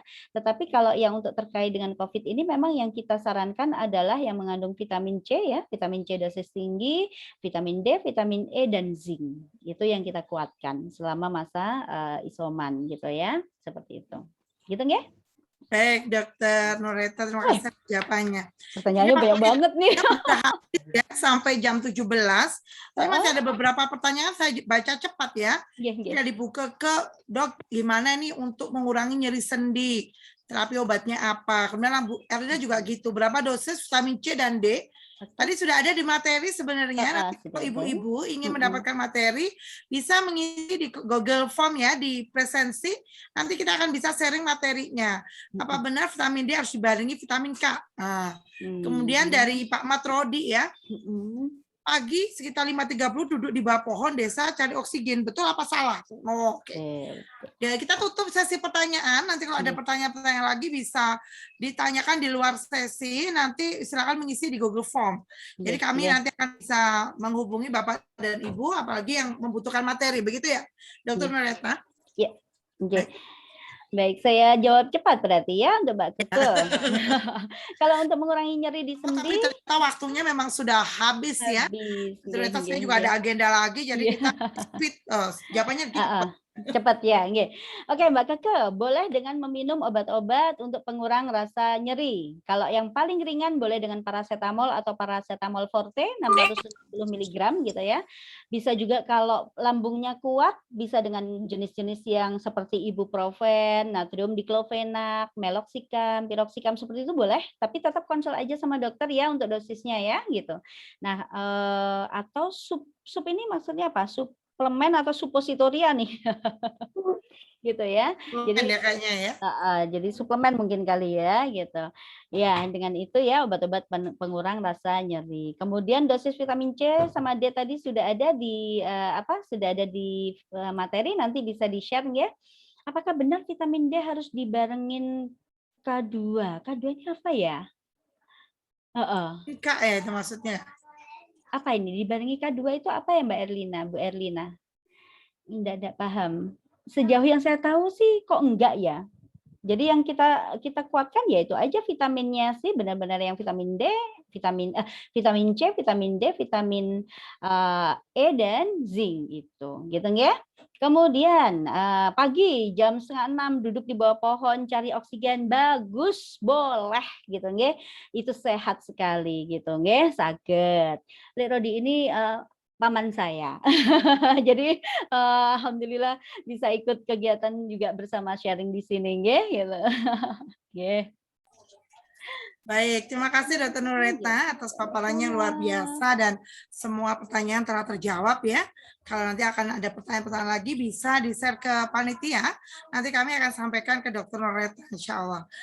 Baik, Bapak dan Ibu-Ibu, memang pandemi COVID ini adalah tantangan kita bersama, baik para nakes, Bapak, Ibu guru, orang tua, semuanya memang kita ada di fase yang tidak mudah. Tapi ingatlah bahwa setiap kejadian yang ada di dunia ini itu semua terjadi atas izin Allah. Dan insya Allah itu adalah yang terbaik untuk kita. Ibaratnya kita berjalan di suatu balapan mobil, jika balapan itu begitu cepatnya melaju, ada suatu tempat-tempat yang disebut dengan pit stop, di mana mobil tersebut perlu mengganti ban, perlu mengganti hal-hal yang diperlukan agar bisa kembali ke balapan dengan baik. Begitulah saat ini Allah memberikan kesempatan kita untuk berada di pit stop kehidupan kita, untuk bisa terus bermuhasabah, untuk terus bisa melihat nikmat Allah sekecil apapun dalam kehidupan, dan akhirnya kita bisa lebih banyak bersyukur dalam kehidupan. Setiap ujian yang hadir dalam kehidupan kita bukan untuk melihat kemampuan kita, karena Allah Maha tahu kemampuan dalam hidup kita, tapi Allah ingin melihat kemauan setiap hambanya untuk kita kembali lagi menjadi sebenar-benarnya hamba. Tidak ada kesulitan tanpa kemudahan, karena itu adalah janji Allah. Tugas kita adalah berada dalam ketaatan kepada Allah, karena manusia didesain untuk tidak bisa menyelesaikan masalahnya sendiri. Manusia didesain untuk selalu melibatkan Allah dalam setiap penyelesaian masalah hidupnya. Tetap semangat, tetap bahagia, karena frekuensi bahagia itu akan bisa lebih meningkatkan imun kita, dan saat hari ini kita diberikan nikmat sehat, maka bahagiakanlah orang-orang, saudara, keluarga, tetangga yang sedang isoman. Semoga Allah memudahkan, semoga Allah melindungi kita semua. Yang isoman segera diberikan kesehatan dan kesembuhan yang paripurna. Terima kasih dari saya bersama Dr. Nureta. Mohon maaf lahir batin apabila dalam bincang-bincang berkaitan isoman ini ada hal-hal yang kurang berkenan, mohon dimaafkan. Terima kasih atas perhatiannya. Saya kembalikan kembali kepada MC kita, Mbak Dian Renggani. Terima kasih. Assalamualaikum warahmatullahi wabarakatuh. Waalaikumsalam warahmatullahi wabarakatuh. Aplaus yang meriah untuk Bu Dr. Vivi serta Bu Dr. Nureta. Masya Allah, tabarakallah. Semoga Dr. Nureta selalu berlimpah kemuliaan dan kebahagiaan dari Allah. Amin. Selalu dalam lindungan Allah. Bertabur keajaiban bertubi-tubi hadir Ya dalam Rabbal keseharian Alamin. bulan. Amin. Terima kasih juga Bu Dr. Vivi Nje. Semoga selalu berlimpah kemuliaan dan kebahagiaan dari Allah. Baik sahabat semua yang dimuliakan oleh Allah, waktu begitu cepat berlalu ya. Semoga setiap apa yang disampaikan oleh Bu Dr. Nureta serta Dr. Vivi membawa manfaat penuh keberkahan untuk sahabat semuanya. Tadi sudah disampaikan oleh Bu Dr. Vivi bahwa sahabat semua bisa mengisi chat ya, ada form Google. Nah di situ nanti sahabat semuanya bisa tergabung di dalam grup kajian online Malang ya. Insya Allah nanti akan kita sampaikan nih informasi terkait agenda-agenda yang ada di Malang. Insya Allah pada pekan depan akan ada kajian lain yang lebih membawa manfaat penuh keberkahan lagi. Baik sahabat semua yang dimuliakan oleh Allah, jazakumullah khairan. Kami doakan semoga sahabat semuanya selalu dalam lindungan Allah. Kita tutup acara pada sore hari ini dengan membaca istighfar sebanyak 3 kali. Astagfirullahaladzim, astagfirullahaladzim, astagfirullahaladzim. Kemudian ditutup dengan membaca doa kafaratul majelis. Subhanakallahumma wa bihamdika asyhadu alla ilaha illa anta astaghfiruka wa atubu ilaik. Billahi taufik wal hidayah. Wassalamualaikum warahmatullahi wabarakatuh. Waalaikumsalam Salam bahagia untuk warahmatullahi sahabat wabarakatuh. semuanya. Terima kasih semuanya. Banyak ilmunya. Sama. Ya. Oke, mohon izin live. Silakan Assalamualaikum. Bunda. Waalaikumsalam.